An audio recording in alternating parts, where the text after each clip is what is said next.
In the summer of 1945, while American physicists at Los Alamos were preparing to test the first atomic bomb in history, a German-born British scientist named Klaus Fuchs was typing up the complete technical specifications of the implosion device and handing them to a Soviet courier in Santa Fe, New Mexico. Fuchs had been doing this since 1941. He had been present at the most sensitive meetings of the Manhattan Project. He had attended the theoretical discussions where the design principles of the bomb were worked out. He had access to calculations that took the best physicists in the world years to develop. He passed all of it to Moscow. Not once, not occasionally, but systematically, comprehensively, and without detection for 9 years. When the Soviet Union tested its first nuclear bomb on August 29, 1949, American analysts examining the test data noticed something striking. The Soviet design was not an independent development. It was, in its essential technical architecture, the same bomb America had tested at Trinity in July 1945. The Soviets had not worked out the physics from scratch. They had been given the answer. The American monopoly on nuclear weapons, which American strategists had assumed would last at least 10 years, possibly longer, lasted 4 years. What 4 years meant in practical terms was the entire strategic calculus of the early Cold War, the Korean War, the formation of NATO, the decision to develop the hydrogen bomb, the first 5 years of the arms race that would define the next 4 decades. All of it was accelerated because one physicist at Los Alamos had decided, quietly and alone, that the Soviet Union should not be left without the bomb. This is the story of the theft of the American atomic bomb, how it happened, who did it, and what it produced. It is the story of Klaus Fuchs, who was the most significant atomic spy in history by any reasonable measure.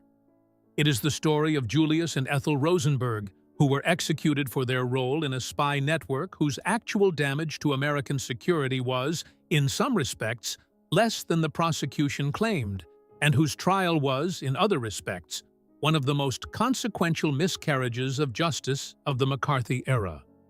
And it is the story of what the Soviet bomb meant for the Korean War, for the arms race, for the specific physics of deterrence that has defined the world since 1949. Klaus Emil Julius Fuchs was born in 1911 in Rüsselsheim, Germany, the son of a Lutheran pastor. He was brilliant, one of the best theoretical physicists of his generation, and politically radicalized by the rise of the Nazis, joining the Communist Party of Germany in 1931. When Hitler came to power in 1933, Fuchs fled to Britain, where he earned his doctorate in physics at Bristol and Edinburgh. His Communist Party membership was known to British authorities. It was the specific fact that made him both a security risk and, in a certain reading, a predictable one. When the British government invited him to participate in tube alloys, Britain's own atomic bomb development program, in 1941, they knew about his politics and invited him anyway, because he was too good a physicist to leave out. This decision was made at the highest levels of the British scientific establishment. It was not made carelessly. It was made by people who believed that Fuchs's political past was less important than his scientific ability, and that his loyalty to Britain would supersede his loyalty to the Soviet Union. They were wrong. Fuchs had been contacted by Soviet intelligence in 1941, shortly after joining tube alloys. He agreed to pass information. His motivation was ideological in the specific sense that he believed a world in which only one country, America or Britain, possessed nuclear weapons was more dangerous than a world in which the Soviet Union also had them. The balance of terror that he believed would result from Soviet nuclear capability would, in his analysis, prevent the use of nuclear weapons by any party. He was making a strategic calculation about deterrence theory in 1941, before the bomb had been tested, and the calculation was not obviously wrong. It was, however, a decision he made unilaterally, without authorization, with consequences that extended far beyond what he could have anticipated. In late 1943, Fuchs was among the group of British scientists brought to the United States to join the Manhattan Project at Los Alamos. He arrived in New Mexico as part of the British mission and immediately became one of the most valuable members of the Theoretical Physics Division. He worked on the implosion design, the lens system that compressed the plutonium core to criticality. He attended briefings and colloquia where the most sensitive technical details of the weapon were discussed. He was present when the Trinity test results were analyzed. His courier in the United States was a man named Harry Gold, a Philadelphia chemist who worked for Soviet intelligence and who traveled periodically to meet Fuchs in Santa Fe. The meetings were brief and businesslike. Fuchs handed over documents or verbal technical summaries.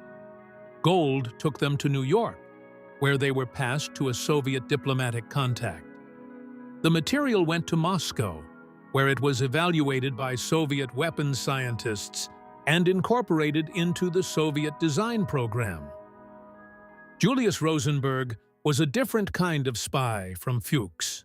Where Fuchs was a senior scientist with direct access to the most sensitive technical information, Rosenberg was an electrical engineer and Communist Party member who had built a network of sources in the American military-industrial complex, people who passed along whatever classified material came their way in the course of their work. The network was valuable, but its access was uneven. Its most significant atomic intelligence came from a single source: David Greenglass, Rosenberg's brother-in-law, who worked as a machinist at Los Alamos. Greenglass was not a physicist. He did not understand the theoretical principles behind the bomb he was helping to machine. What he had was access to the physical components, the lens molds, the mechanical assemblies, the precise engineering specifications of the implosion device. He made sketches. He wrote descriptions. He handed them to Rosenberg, who passed them to his Soviet handler. The debate about how much damage the Rosenberg network actually caused has been running since 1953 and has not been definitively resolved. General Leslie Groves, who ran the Manhattan Project, testified in a classified hearing that the Rosenbergs' material was of minor value. Fuchs's Soviet handler, Alexander Feklisov, said of Julius Rosenberg's atomic intelligence, "He didn't understand anything about the atomic bomb, and he couldn't help us." The NSA's Venona decrypts, which definitively established Julius Rosenberg's guilt as a spy, did not establish that his atomic intelligence was the critical factor in Soviet bomb development. What is established is that Fuchs was. The material Fuchs provided, the complete technical specifications of the implosion design, the calculations for the initiator, the detailed physics of the compression system, gave Soviet weapons scientists years of work. Hans Bethe, the head of the Theoretical Physics Division at Los Alamos, estimated in 1945 that the Soviets would develop their own bomb within 5 years of the end of the war. Senator Daniel Patrick Moynihan, investigating the question decades later, concluded that thanks to the information provided by their agents, they did it in 4. The year saved was, in the specific context of 1949, one of the most consequential years in modern history. Fuchs was identified in 1949 through the Venona project, the NSA's top-secret program of decrypting Soviet intelligence cables intercepted during and after the Second World War. A decrypted 1944 cable contained a description of a British physicist at Los Alamos who matched Fuchs in several specific particulars. The identification was not immediate. The Venona material was classified so highly that it could not be used directly in a prosecution without compromising the program. But it gave British intelligence enough to open an investigation, and the investigation produced a confession. Fuchs confessed in January 1950. His confession was remarkably complete. He named Harry Gold as his American courier, described the meetings in Santa Fe, detailed what he had passed and when. He was convicted under the British Official Secrets Act and sentenced to 14 years, the maximum available under the statute, which had not been designed with atomic espionage in mind. He served 9 years and was released in 1959. He moved to East Germany and worked as a physicist at the Central Institute for Nuclear Research in Rosenbergs until his retirement. He died in East Germany in 1988, at the age of 76. He never expressed regret for what he had done in the sense of believing it had been wrong. He expressed regret for the personal deceptions, for lying to colleagues who trusted him, for the betrayal of friendship that espionage required. The strategic decision to give the Soviets the bomb, he maintained, had been correct. Fuchs's confession set off the chain of arrests that produced the Rosenberg trial. Gold was arrested in May 1950. Gold identified Greenglass. Greenglass was arrested in June and immediately began cooperating, identifying his brother-in-law, Julius Rosenberg, as the center of the network. Julius was arrested in July. Ethel was arrested in August. The decision to charge Ethel Rosenberg with a capital offense was explicitly strategic. The prosecution understood that the evidence against Ethel was weak. Her primary alleged involvement was typing notes about the bomb at Julius's request, evidence supplied entirely by her brother David. The decision to seek the death penalty for both Julius and Ethel was made in order to pressure Julius into a full confession and a full identification of his network. The calculation was that Julius would not allow his wife to be executed. Julius did not cooperate. Neither did Ethel. They maintained their innocence throughout the trial, throughout the appeals, and through multiple offers of clemency in exchange for cooperation. President Eisenhower reviewed the clemency requests personally and denied them. He wrote to his son, who was serving in Korea, that if he spared Ethel's life, the Soviets would in the future recruit their agents from among women. The argument was strategic. The execution proceeded. Julius Rosenberg was executed by electrocution at Sing Sing Prison in New York on June 19, 1953.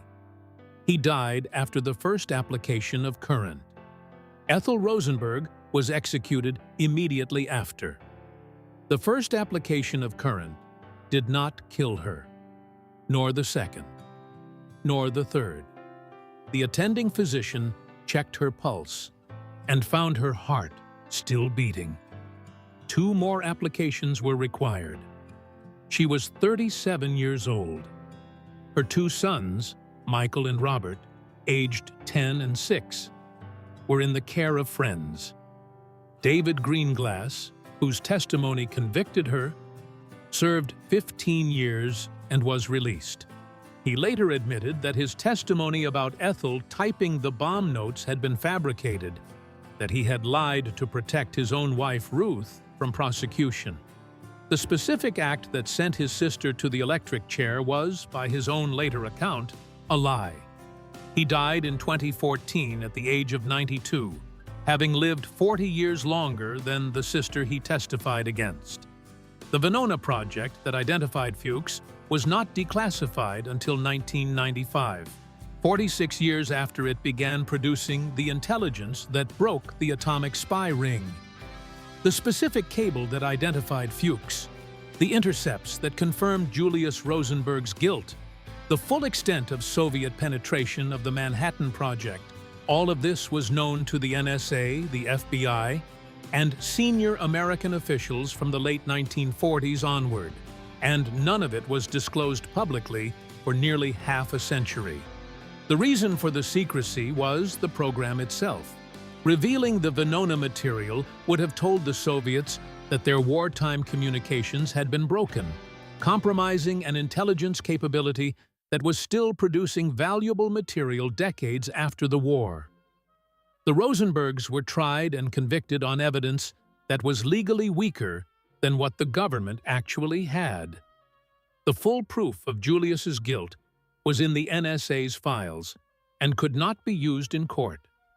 The trial proceeded on the basis of Greenglass's testimony, which was true in its essential facts and partly fabricated in its specific details. The injustice of Ethel Rosenberg's execution has been the subject of sustained historical reassessment since the Venona decrypts were released. The evidence against her was always thin. Her Soviet handler, Alexander Feklisov, stated unequivocally that Ethel Rosenberg was never a spy for Soviet intelligence. The KGB records released after the Soviet collapse did not contain a file for her as a recruited source. She was tried and executed on the basis of her brother's testimony, which he later admitted was partially false, in order to pressure her husband, who refused to be pressured. Whether this constitutes a miscarriage of justice or a tragic consequence of a just prosecution of Julius depends on what weight you give to the evidence against each individual, and historians have not agreed. The Soviet bomb that Fuchs's intelligence helped build was tested in August 1949. The American strategic assumption had been that this would not happen before at least 1953, possibly 1955. When Truman announced the Soviet test to the American public on September 23, 1949, the announcement was described by the White House as disheartening news. It was the end of the American nuclear monopoly. The Cold War arms race, which had been proceeding on the assumption of American nuclear supremacy, was now a genuine race. 6 months later, Klaus Fuchs was arrested in London. 3 months after that, North Korea invaded South Korea.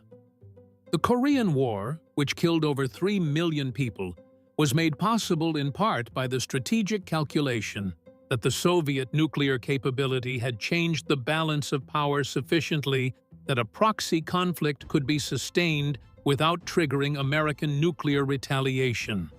The 4 years saved by Fuchs's espionage produced, among its consequences, a war. Thank you for being here for this story. Klaus Fuchs was the most consequential spy of the nuclear age. More consequential than the Rosenbergs, more consequential than most people whose names are attached to Cold War espionage. He acted from conviction, maintained his conviction to the end of his life, and was almost certainly more right about deterrence theory than wrong. The bomb he helped the Soviets build was part of a balance that prevented nuclear war for 70 years and counting. He also shortened by a year an American nuclear monopoly, whose disruption accelerated a war that killed 3 million people. Both things are true. History does not resolve the tension between them. If you haven't seen the CIA and Castro episode yet, that story is already on the channel. Both episodes are about covert operations that did not work the way their planners intended. One because the physics of implosion is hard to keep secret. One because killing a specific person is harder than it looks. The Cold War was full of plans that were rational in theory and disastrous in practice. Fuchs's reasoning was sound. The Rosenbergs believed what they believed. The CIA believed in poisoned pens. None of it produced what anyone expected. Subscribe to OKO, War Declassified, new episode every week.